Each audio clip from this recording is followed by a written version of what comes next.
Surabaya Mengaji. Yuk, dukung dakwah Surabaya Mengaji. Salurkan harta terbaik Anda untuk operasional dakwah.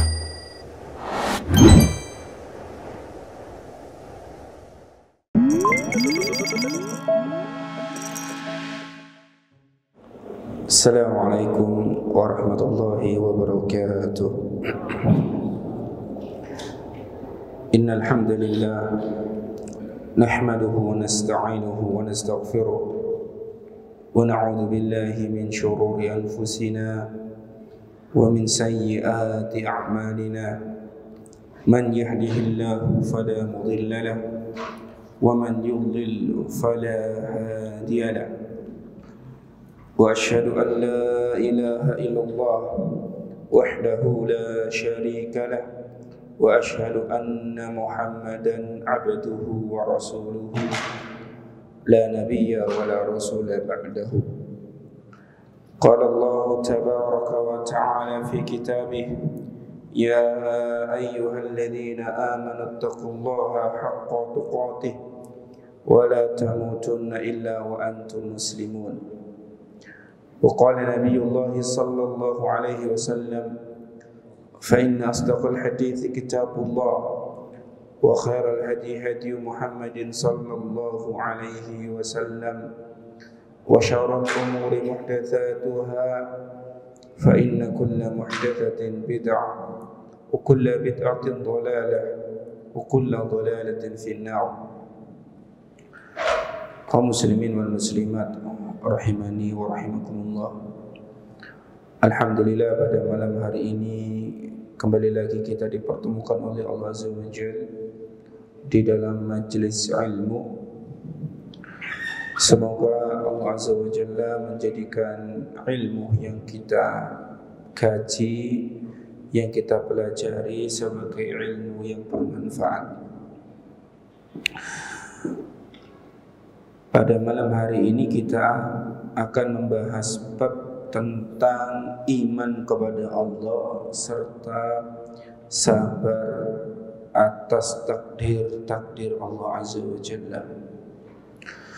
Qala al-muallifu babu min al-imani billahi as-sabru ala aqdarillahi. Bab termasuk beriman kepada Allah adalah sabar atas takdir Allah.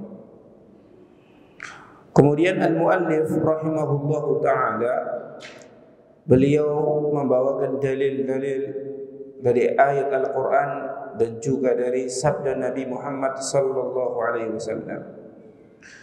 Wa qaluhu ta'ala, dan firman Allah ta'ala: wa man yu'min billahi yahdi qalbah. Dan siapa yang beriman kepada Allah, niscaya Allah akan berikan petunjuk kepada hatinya. Qala Alqamatu, Alqamah berkata: huwa ar-rajulu tusibuhul musibatu faya'lamu annaha min 'indillahi fayarda wa yusallimu. Yang dimaksud ayat ini adalah seorang laki-laki yang tertimpa musibah, lantas dia tahu bahwasanya musibah itu datangnya dari Allah, sehingga dia pun ridha dan pasrah kepada Allah Azza wa Jalla. Wa fi sahih Muslimin an Abi Hurairah radhiyallahu anhu anna Rasulullah sallallahu alaihi wasallam qala. Dan dalam riwayat Muslim bersumber dari Abu Hurairah, semoga Allah Ta'ala meridhai beliau, bahwasanya Rasulullah sallallahu alaihi wasallam beliau bersabda: "Ithnatani fin nasi huma bihim kufrun." Ada dua sifat, ada dua hal yang ada pada manusia, yang dengan dua hal itu seseorang bisa terjatuh dalam kekufuran. At-ta'nu fin nasabi, yang pertama adalah mencelah keturunan. Wan niyahatu 'alal mayyiti, dan yang kedua adalah meratapi mayit. Walahuma 'an Ibni Abbas walahuma 'an Ibni Mas'ud marfu'an, dan dalam riwayat Bukhari dan Muslim dari sahabat yang mulia yaitu Abdullah bin Mas'ud marfu'an, yang mana hadis ini dihukumi marfu'. Laisa minna man daraba al-khududa wa syaqqa al-juyuba wa da'a bi da'wal jahiliyah. Bukan termasuk dari kalangan kita siapa yang memukul pipi, wa syaqqal juyuba, merobek saku, wa da'a bi da'wal jahiliyah, dan dia memanggil dengan panggilan jahiliyah. Wa an Anas radhiyallahu anhu anna Rasulullah sallallahu alaihi wasallam qala, dan dari sahabat yang mulia Anas bin Malik, hadis ini diriwayatkan oleh Al-Imam At-Tirmidzi dan juga Ahmad dan juga Al-Hakim, yang dikatakan oleh Tirmidzi hadis ini adalah hasan gharib. An Anas radhiyallahu anhu anna Rasulullah sallallahu alaihi wasallam qala, dari sahabat yang mulia Anas, semoga Allah taala meridhoinya, bahwasanya Rasulullah sallallahu alaihi wasallam beliau bersabda, "Idza aradallahu bi 'abdihi al-khaira", apabila Allah menginginkan kebaikan bagi hambanya, "ajjala lahu al-'uqubata fid dunya", maka Allah akan segerakan baginya balasan di dunia, uqubah, balasan atas keburukannya. Wa idza arada bi 'abdihi syarra amsaka anhu bi dhanbihi hatta yuwafiya bihi yaumal qiyamah. Namun apabila Allah menginginkan keburukan bagi hamba, maka Allah tahan balasannya sampai Allah taala berikan balasan tersebut pada hari kiamat. Wa qala sallallahu alaihi wasallam, dan Nabi sallallahu alaihi wasallam, begitu pula hadis ini diriwayatkan oleh At-Tirmidzi dan Ibnu Majah dan yang lainnya, dan dihasankan oleh Syekh Al-Albani rahimahullah taala. Inna 'idhamal jazaa'i ma'a 'idhamil bala, sesungguhnya besarnya satu balasan beriringan dengan besarnya cobaan. Wa inna Allah ta'ala idza ahabba qauman ibtalahum, dan sesungguhnya Allah azza wa jalla apabila mencintai suatu kaum, maka Allah taala akan menguji mereka. Faman radiya falahu ridha, siapa yang ridha akan ujian Allah, maka dia akan memperoleh keridhaan Allah. Wa man sakhita falahu sukhtu, namun siapa yang marah, benci akan ujian Allah, maka baginya kebencian dari Allah azza wa jalla. Ma'asyiral muslimin wal muslimat rahimani wa rahimakumullah. Apa kaitan bab tentang sabar ini dengan tauhid? Ini adalah satu hal yang hendaknya kita jawab.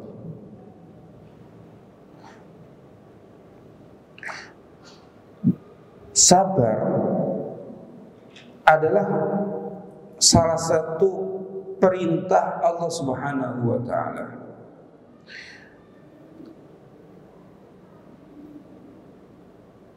Dan juga merupakan kewajiban.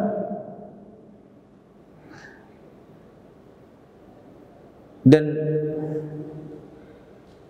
dengan kuatnya kesabaran seseorang atas hal-hal yang dia benci, menandakan kebenaran penghambaan dia kepada Allah dan kecintaan dia kepada Allah.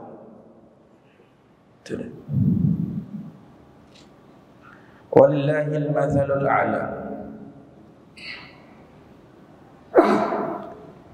Seorang manusia misalnya senang, cinta sama manusia yang lain. Misal seorang suami cinta sama istrinya, Ya. Wes kadung cinta, istri cerewet ya sabar. Gitu loh. Kesabaran dia menghadapi hal-hal yang kurang dari istrinya itu adalah bukti cinta dia kepada sang istri tadi. Ya. Ini berlaku kepada manusia. Ya. Maka walillahil matsalul a'la. Seorang manusia, seorang hamba mulutnya ngaku cinta kepada Allah misalnya. Tapi ternyata ketika Allah Ta'ala beri sedikit ujian saja, dia gak sabar, maka cintanya itu bukan cinta yang sesungguhnya. Gitu loh. Penghambaannya kepada Allah itu bukan penghambaan yang sempurna. Gitu loh. Jadi kesabaran seseorang akan musibah yang dia terima itu adalah tanda dia mentauhidkan Allah dengan tauhid yang sebenarnya. Ya. Fasabiru yatahammal masyaqqa li ajlillah. Karena orang yang sabar akan menanggung kesusahan karena Allah Azza wa Jalla. Fa'adhamuhum mahabbatan wa tauhidan asyadduhum sabran. Maka orang yang paling besar kecintaannya dan tauhidnya adalah orang yang paling besar kesabarannya akan ujian dari Allah Azza wa Jalla. Nah, ini sisi yang pertama. Ya, bahwasanya kesabaran itu adalah tanda dari kecintaan hamba kepada Allah Subhanahu wa taala dan tanda kebesaran tauhid yang ada dalam dirinya. Kemudian yang kedua adalah terkadang seseorang mendapatkan ujian yang begitu lama, bertahun-tahun,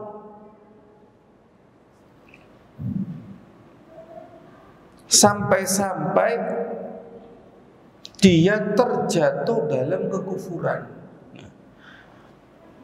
Diuji tidak menjadikan dia semakin dekat kepada Allah, malah dia terjatuh ke dalam kekufuran. Bukan menyembah selain Allah, bukan meminta kepada selain Allah, tapi dia jatuh ke dalam kekufuran karena apa? Yasubbu rabbahu, mencela Allah, li ajli qadarihi, karena takdirnya. Gitu. Ya. Allah nggak adil misalnya, mencela kepada Allah. Ini adalah ucapan kufur. Apa gunanya saya sholat selama ini? Toh ternyata ujian ternyata bertubi-tubi. Ya. Kemudian itu suka sholat, jangankan sholat. Ya. Atau jangankan sholat fardu, sholat Jumat tidak tahu. Ya, tapi urip kewaina. Nah, dia mencela takdir Allah Azza wa Jalla. Inilah yang menyebabkan seseorang jatuh ke dalam kekufuran. Karena kufur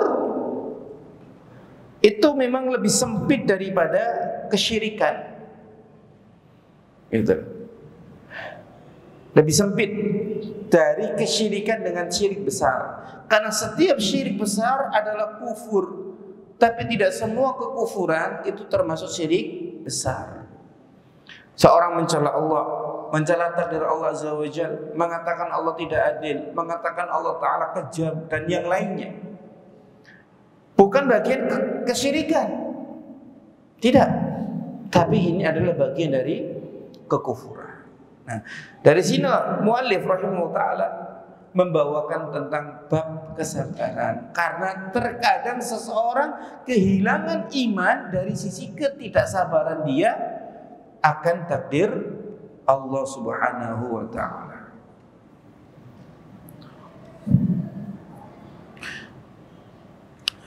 Sabar kedudukannya besar di dalam agama Islam. Ya. Sabar kedudukannya besar di dalam Islam. Ya. Seseorang mempertahankan iman, modalnya sabar. Kalau nggak sabar, iman itu bisa lepas. Coba kita lihat ceritanya Bilal bin Rabah yang sangat masyhur, di mana beliau disiksa oleh tuannya sendiri, Umayyah bin Khalaf, di Arab, ya, di kota Makkah ini saat panas. Wah, kalau panasnya Makkah ya beda dengan panasnya Surabaya. Surabaya memang mentok 40 derajat ya. Ya. Kalau Makkah lebih ya. Sudah gitu apa? Dibaringkan di tanah yang panas, ditindih batu besar, disiksa ya. Disuruh kufur yang dia ucapkan ahad, yaitu Allah Esa, Allah Esa. Tidak mau kufur, rela atau sabar menanggung siksaan yang berat itu. Sabar ya, imannya nggak hilang gitu. Kalau sekarang ujiannya bukan seperti bilang, ujian kita itu kadang lapar gitu kan. Baru diuji lapar sebulan 2 bulan, kesenggol sarimi ya, gak sabar. Begitu pula coba wanita-wanita yang menjual harga diri mereka sendiri. Kalau ditanya alasannya untuk makan, gak sabar gitu loh ya. Gak sabar, menahan lapar gak sabar gitu. Belum menahan yang lainnya. Jadi memang sabar kedudukannya tinggi di dalam agama Islam. Bahkan Imam Ahmad rahimahullahu ta'ala ya, sebagaimana yang dinukil oleh Syekh, qala al-Imam Ahmad, Al-Imam Ahmad mengatakan, dzakarahullahu fi tis'ina mawdi'an min kitabihi. Allah menyebutkan tentang kesabaran di dalam Al-Quran ada pada 90 tempat, 90 ayat. Wa fil hadisi, dan dalam hadis Rasulullah sallallahu alaihi wasallam mengatakan, ma u'tiya ahadun ata'an khairan wa awsa'a minas sabri. Tidaklah seseorang diberi dengan satu pemberian yang lebih bagus dan lebih luas dibandingkan kesabaran.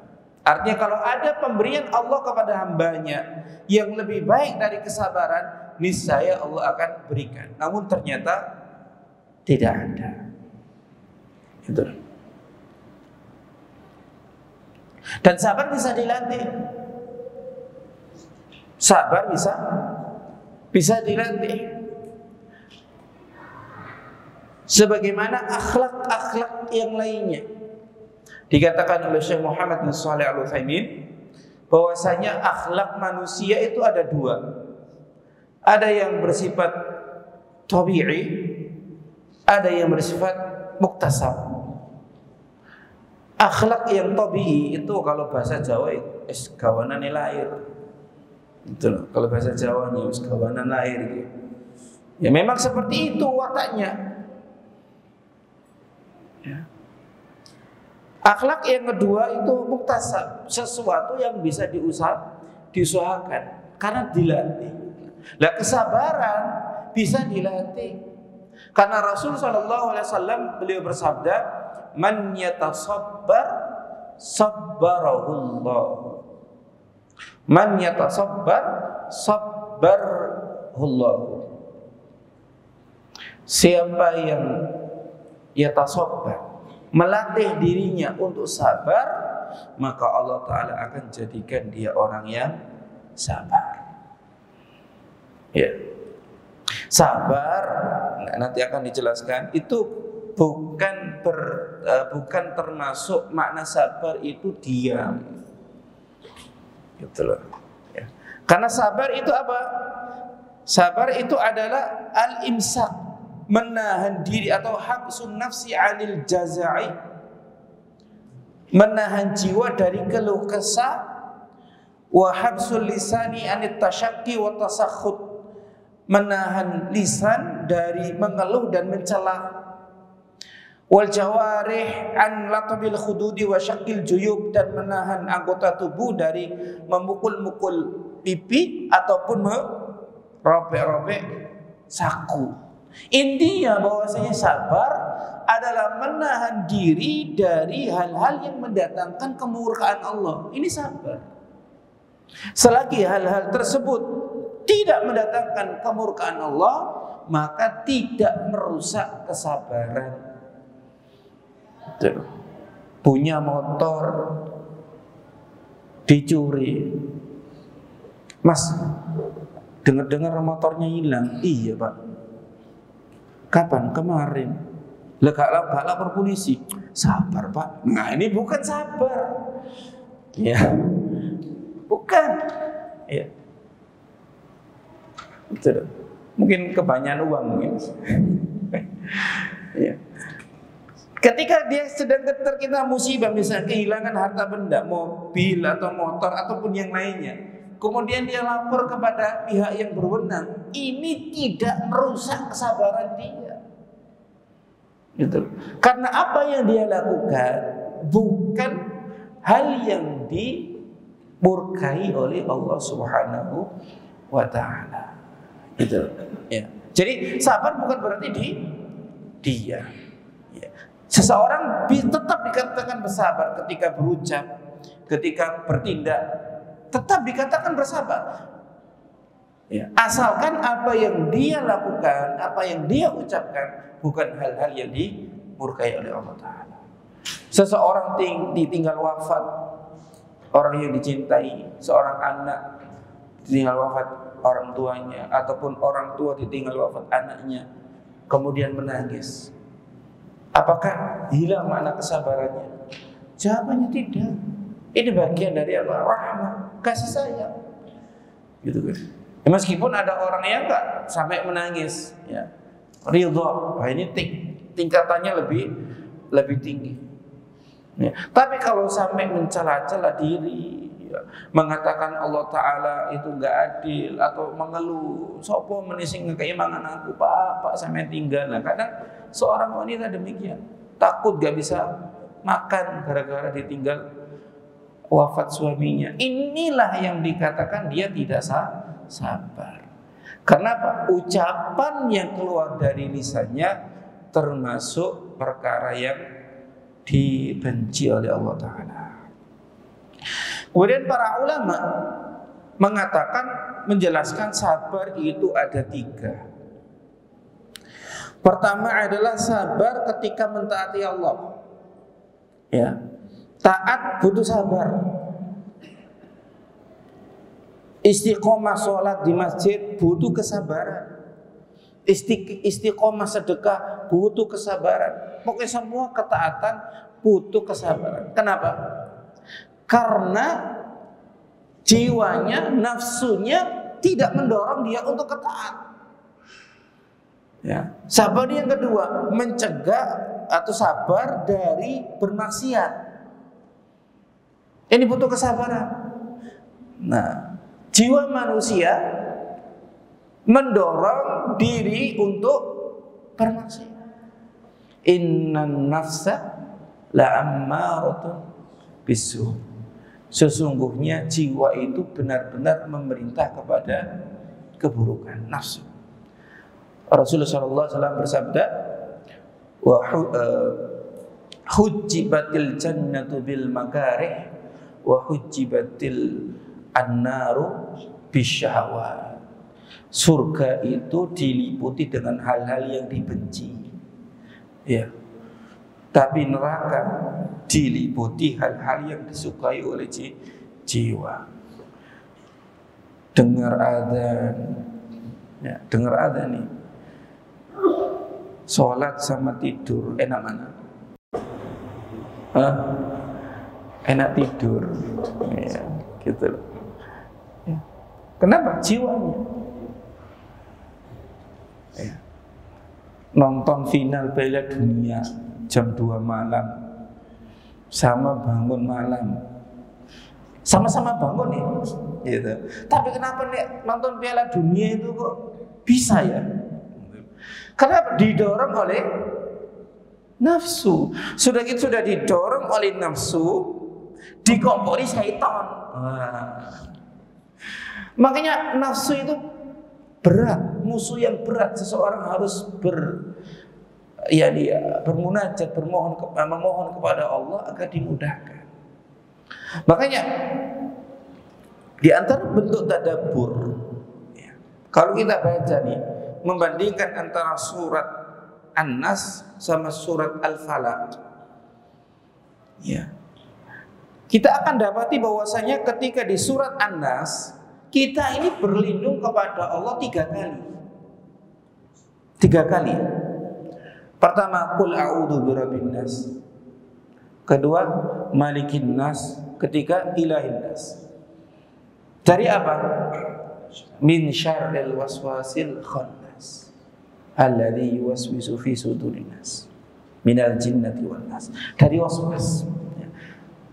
Tapi kalau di Al-Falaq, surat Al-Falaq, kita berlindung kepada Allah sekali. Qul a'udzu birabbil falaq. Dari apa? Min syarri ma khalaq wa min syarri ghasiqin idza waqab wa min syarri naffatsati fil 'uqad wa min syarri hasidin idza hasad. Berlindung kepada Allah sekali dari 4 hal. Ya, ini surat Al-Falaq nih. Kalau di surat An-Nas berlindung kepada Allah 3 kali dari 1 hal. Nah, pertanyaannya, was-was itu letaknya di mana? Hati. Tapi kalau penyihir, keburukan yang Allah Ta'ala ciptakan, malam yang gelap, orang yang hasad, di mana letaknya? Di dalam diri seseorang atau di luar? Di luar. Dan musuh di luar itu lebih mudah untuk ditaklukkan daripada musuh yang ada di dalam hati. Itulah. Ya. Berlindung dari orang hasad misalnya. Bagaimana lepas dari orang hasad? Gampang. Sudah, gak usah digembuli, gak usah dekat-dekat, jauh, selesai. Iya. Tapi ketika jiwa yang mau dorong untuk mendurhakai Allah, kita mau kemana lo diikuti? Ya. Mau sembunyi di kamar, ya diikuti. Di ruang tamu diikuti. Mau sampai ke kamar mandi pun ya diikuti. Gitu loh. Jadi karena memang apa? Musuh kita terbesar itu jiwa kita. Betul. Ya. Nah, maka untuk menaklukkan musuh tersebut butuh kesabaran. Gitu. Dan seseorang diuji oleh Allah Ta'ala dengan ujian yang berbeda-beda. Kecondongan jiwa seseorang itu berbeda-beda. Ada yang jiwanya itu condong pada harta. Kalau sanjungan orang, dia mungkin bisa tahan dulu. Digoda perempuan misalnya, oh bisa tahan. Tapi ini masalah duit, gelap. Syaitan datang melalui pintu ini, harta. Ada orang lain gila sanjungan, gila jabatan. Gitu. Maka syaitan akan datang melalui pintu itu. Ada yang kebanyakan laki-laki, ya, diuji dari sisi perempuan. Syaitan akan datang melalui pintu ini, gitu. Ya, syaitan itu musuh yang tahu kelemahan kita, bisa melihat kita. Nah, kita nggak bisa melihat dia, gitu. Ya, makanya berat. Nah, butuh perlindungan Allah Azza wa Jalla. Kemudian ala aqdarihi, sabar atas ujian yang Allah Ta'ala berikan. Ya, tidak ada Pak, orang hidup di dunia nggak diuji oleh Allah, nggak ada. Ya, kalau mau hidup tanpa ujian, cuma satu tempatnya, di surga. Nah, kalau mau di surga, ya caranya ya ngapunten gitu. mati dulu. Iya kan? Nah, tapi kalau setelah wafat, nggak tahu di surga atau tidak. Tapi yang jelas, selagi kita hidup di dunia, jangan pernah berharap nggak diuji. Ya. Bahkan kadang semakin tinggi iman seseorang, ujiannya semakin berat. Gitu. Ya. Kata orang Jawa, orang itu sawang sinawang. Kita melihat enak orang itu, kita nggak tahu ujiannya lebih besar dari kita. Gitu. Makanya dalam urusan dunia kita sebaiknya melihat apa? Orang yang di bawah kita. Gitu. Diuji dengan sakit A, lihat yang sakitnya B, yang mana sakit B ini lebih parah. Supaya apa? Kita bisa bersyukur dan kita bisa bahagia. Ya. Kemudian manusia ketika menghadapi ujian dari Allah Azza wa Jalla, mereka terbagi menjadi 5 atau 4 keadaan. Pertama adalah as-sukhtu, benci, marah, gitu loh. Ini tidak boleh bagi seorang muslim. Ya. Seorang muslim ketika mendapatkan ujian dari Allah, dia tidak boleh marah, tidak boleh membenci, tidak boleh mengucapkan ucapan-ucapan yang mendatangkan kemurkaan Allah. Ya. Kita sebagai seorang mukmin hendaknya yakin bahwasannya Allah Azza wa Jalla ketika memberikan musibah kepada hambanya pasti ada hikmah. Gitu. Syekh As-Sa'di rahimahullah ta'ala beliau menerangkan bahwasannya Allah Azza wa Jalla Al-Hakim, bijaksana. Maksudnya apa? Maksudnya adalah bahwasanya af'alullah, perbuatan Allah Azza wa Jalla yaduru bainal adli wal fadli. Perbuatan Allah itu berputar antara keadilan dan karunia. Artinya tidak ada kedzaliman.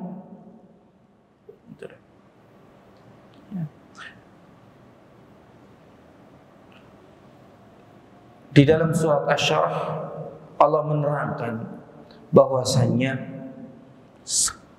satu kesusahan akan Allah balas dengan 2 kemudahan.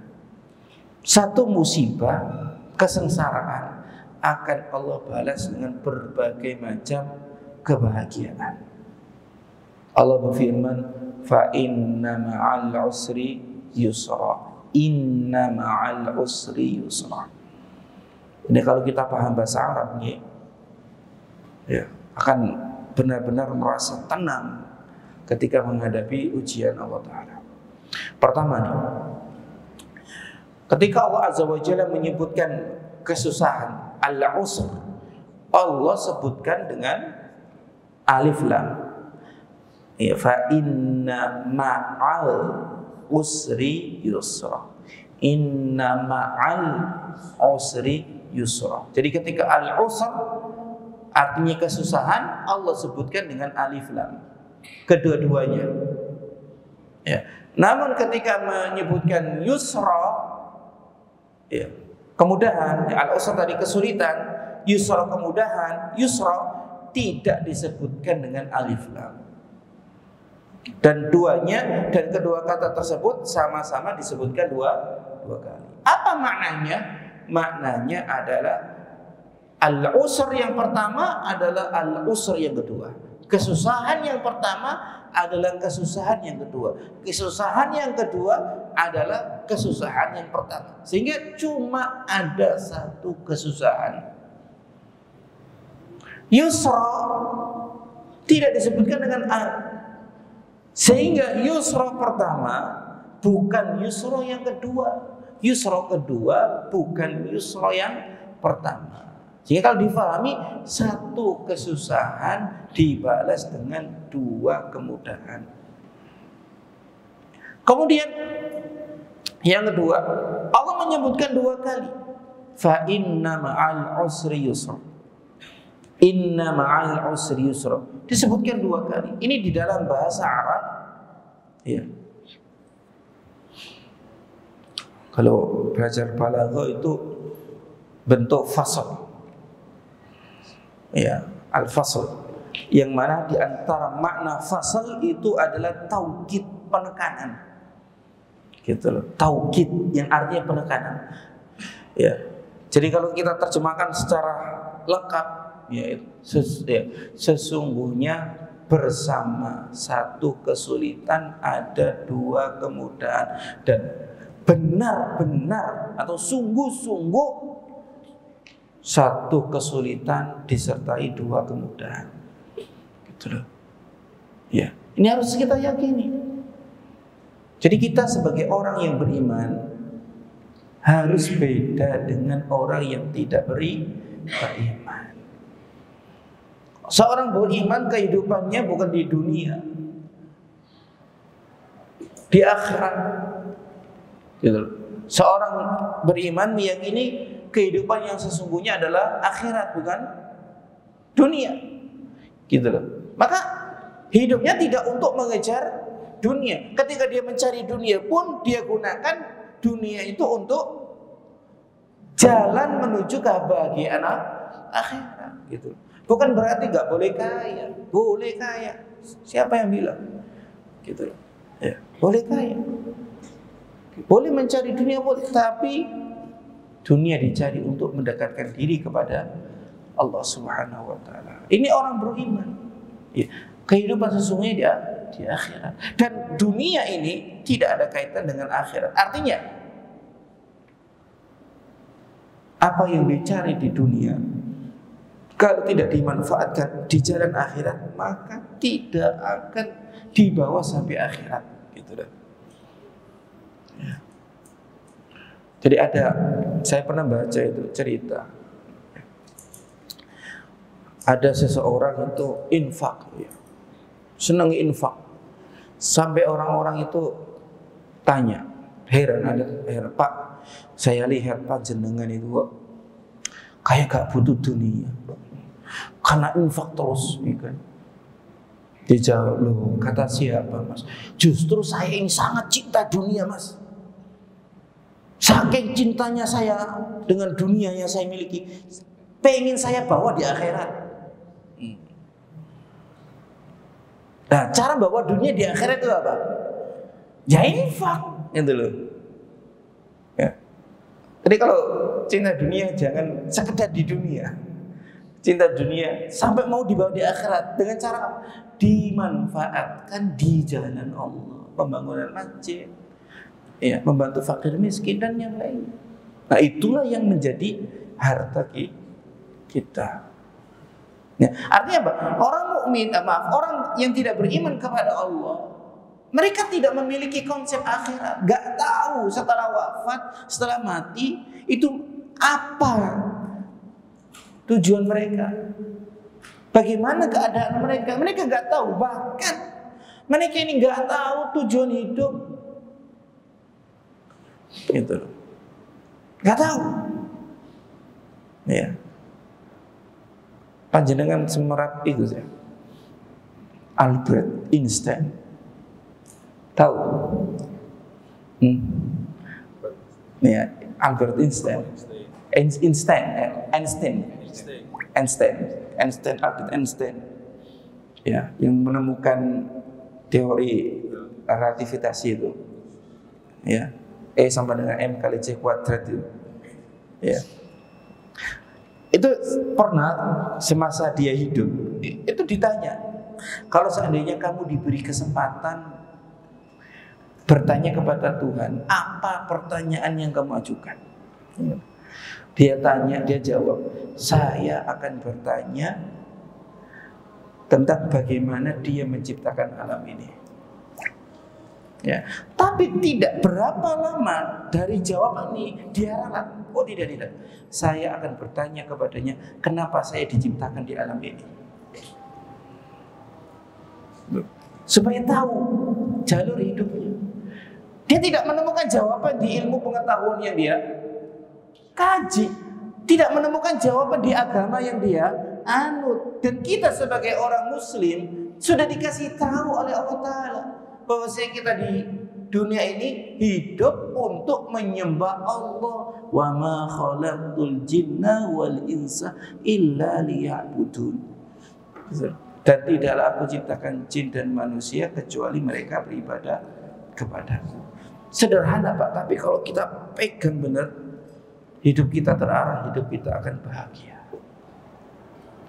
Nah, jadi ini yang pertama, as-sukh. Ya, nggak boleh seorang muslim mukmin diuji oleh Allah Ta'ala marah-marah, nggak boleh. Yakinilah ujian yang Allah beri ada hikmah, ada kebaikan. Kemudian yang selanjutnya as-sabr, sabar. Ya, sabar. Ini paling rendah, naik dikit ridho. Yang paling top syukur. Nah, wis diuji syukur, alhamdulillah. Ya, mungkin ada dulu.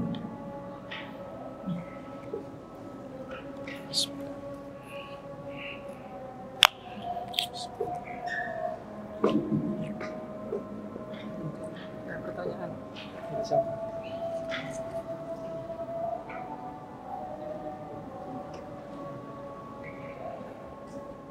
Allahu Akbar, Allahu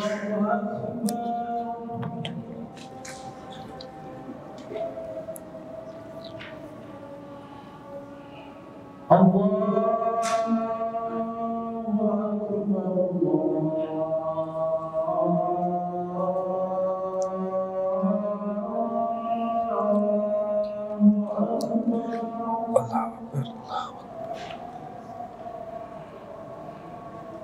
Asyhadu an la ilaha illallah.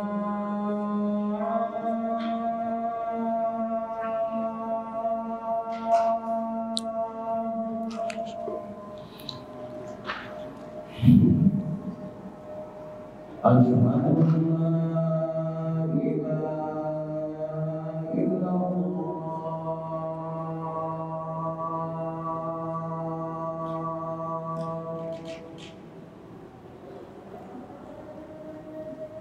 Asyhadu anna Muhammadar Rasulullah.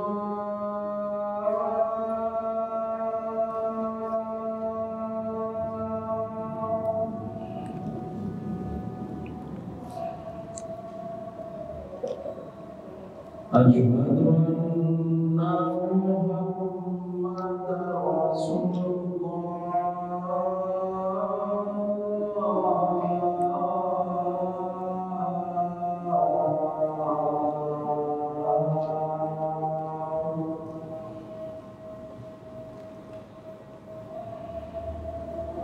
Hayya 'alas shalah.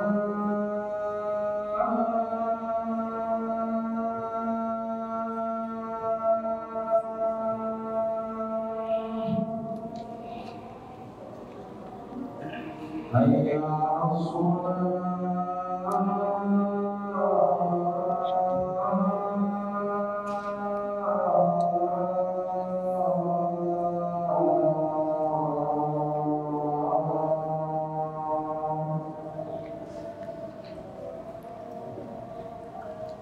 Hayya 'alal falah.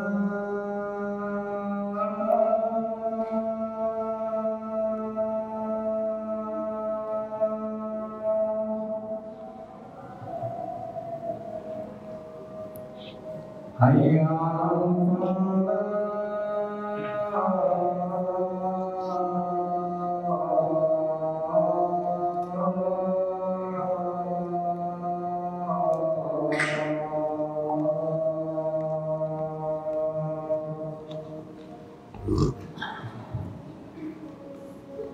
Allahu Akbar, Allahu Akbar.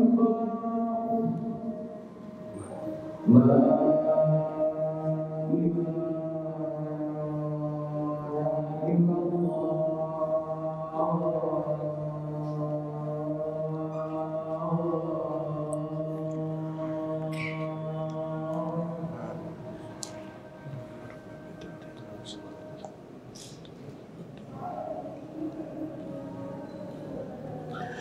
Baik. Ini adalah 4 keadaan manusia ketika diuji oleh Allah Subhanahu wa taala. Dan kita paling tidak minimal ya sabar. Ya. Kalau diingatkan untuk sabar, jangan ditolak. Mas, sabar mas, kamu enak ngomong kayak gitu, kamu gak ngerasakan yang saya rasakan. Jangan. Gitu loh. Ya. Ketika kita diingatkan, langsung kita terima. Ya, istighfar kepada Allah Azza wa Jalla. Ya. Karena menolak nasihat, menolak kebenaran itu bagian dari kesombongan, dan kita takut hal itu menjadi sebab melenceng di kemudian hari. Kita nggak tahu, gitu loh.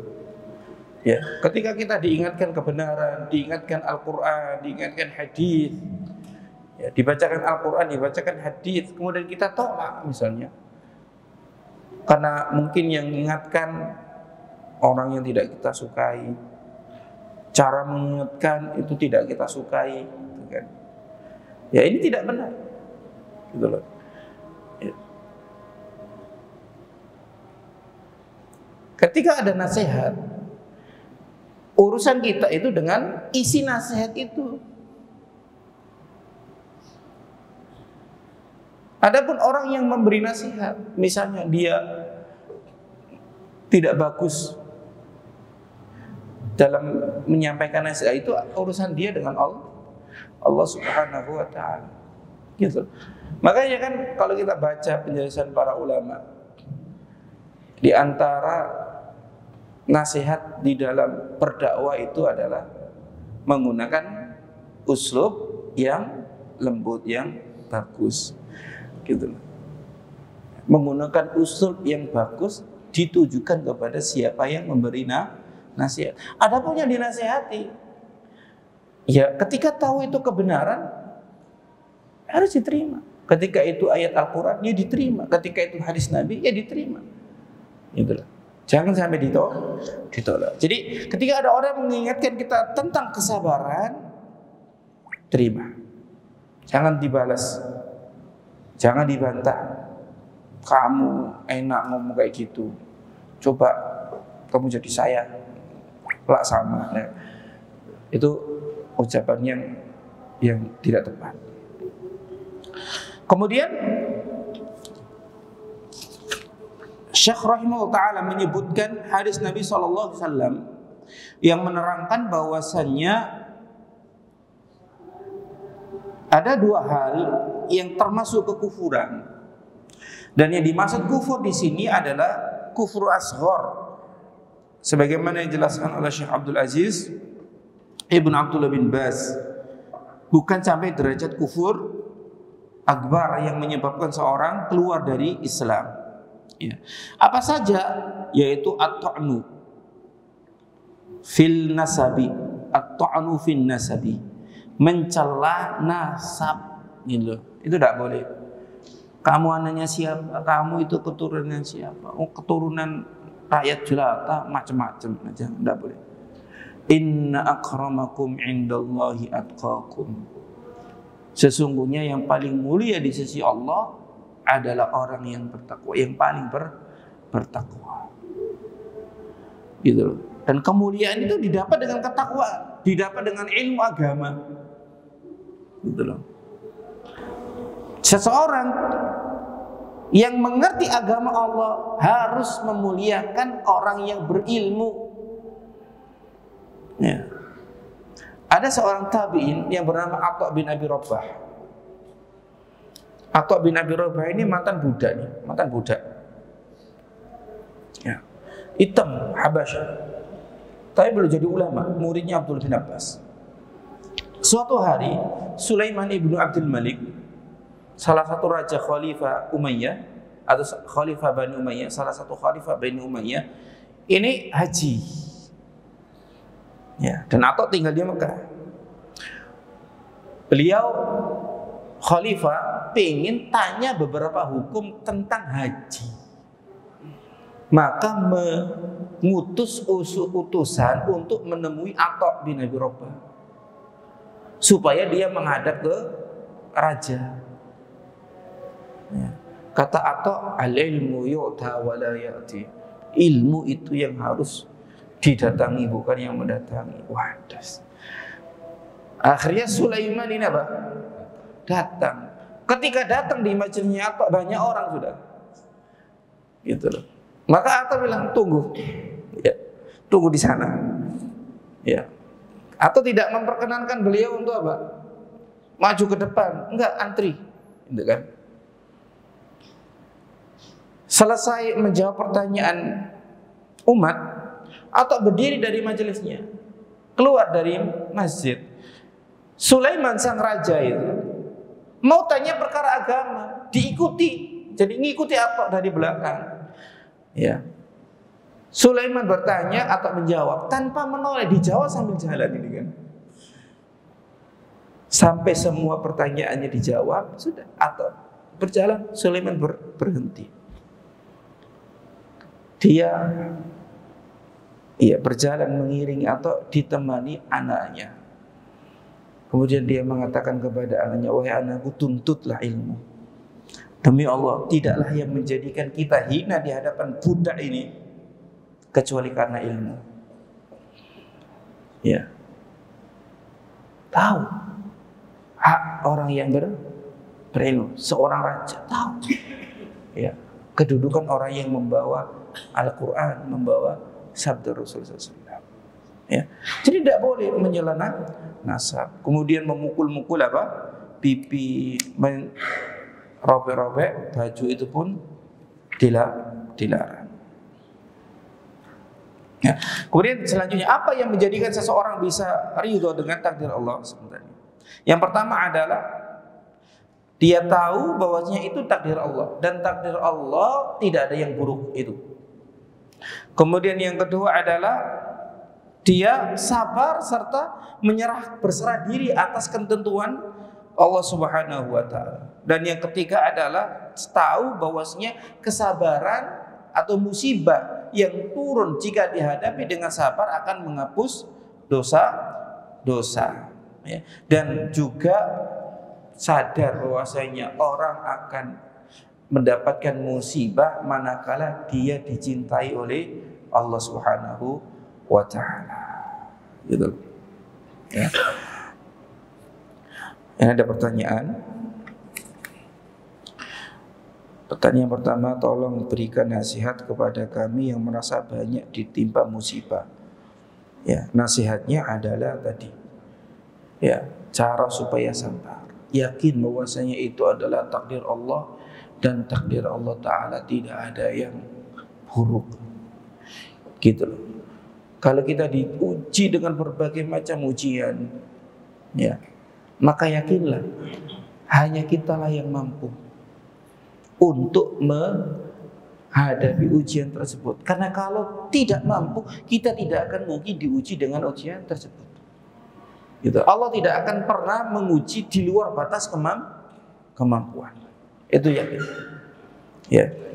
Kemudian apa ada doa khusus yang diajarkan Nabi? Perbanyaklah membaca doa Rabbana atina fid dunya hasanah wa fil akhirati hasanah wa qina adzabannar.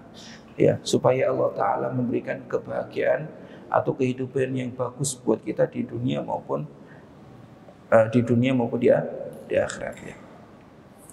Kemudian pertanyaan yang selanjutnya, afwan Ustaz, izin bertanya, apakah wajar ketika suami pulang kerja diminta tolong untuk membantu pekerjaan istri tapi suami malah marah-marah? Nah, sebelum mengeluh marahnya suami, maka apakah sang istri ketika minta tolong bantuan dari suami saat pulang kerja itu dia memperhatikan keadaan suaminya atau tidak? Gitu loh. Ya. Gitu loh. Suami dari pagi sampai sore, terus belum kena macet, kena polusi, gitu. Kadang-kadang di kerjaan ya dimarahi atasan ataupun yang lainnya. Itu sudah capek gitu dia pikirannya sudah pengen istirahat di rumah, ya. Istrinya minta tolong. Nah, itu. Jadi bukan berarti tidak boleh minta tolong, tapi kadang seorang istri pun harus tahu keadaan. Pun demikian suami pun ya harus tahu keadaan, gitu loh. Intinya pada di situ. Ya. Satu hal yang ringan itu akan jadi besar kalau keadaannya nggak tepat. Gitu. Misalnya suruh ngangkat jemuran, ringan toh. Tapi ketika datang kerja capek, mungkin baru ada masalah di kantor, tempat kerja, wis pokoknya pengen istirahat. Kemudian dimintai tolong, marah. Itu mungkin efek dari apa? Masalah yang baru dia hadapi gitu. Maka dari sini apa? Perlu untuk apa? Tahu keadaan suami. Bukan ketika datang langsung minta tolong, enggak. Gitu. Ya. Lihat dulu keadaannya, suruh istirahat, kasih kebutuhan, minum atau yang lain. Ngobrol sedikit ya. Kalau dilihat omongannya itu kok tenang, enggak ada masalah, baru minta tolong. Ya, nah baru ketika marah-marah itu, ya ini yang tidak sesuai dengan apa? Tuntunan Nabi SAW. Bahwasanya Rasul SAW ketika di rumah beliau mengatakan, kata Aisyah, kana fi mihnati ahlihi. Beliau ketika di rumah itu bantu istrinya. Namun sekali lagi ketika istri minta tolong pun ya juga harus melihat kondisi sang suami, dia dalam keadaan capek, dalam keadaan mood, dalam keadaan banyak masalah atau tidak, gitu loh, ya. Demikian yang bisa disampaikan. Semoga yang sedikit ini bisa bermanfaat bagi kami pribadi secara khususnya dan bagi kaum muslim pada umumnya. Apabila ada hal-hal yang salah, yang kurang berkenan, kami mohon maaf yang sebesar-besarnya. Saya tutup dengan bacaan kafaratul majlis. Subhanakallahumma wa bihamdika asyhadu an la ilaha illa anta astaghfiruka wa atubu ilaik. Assalamualaikum warahmatullahi wabarakatuh.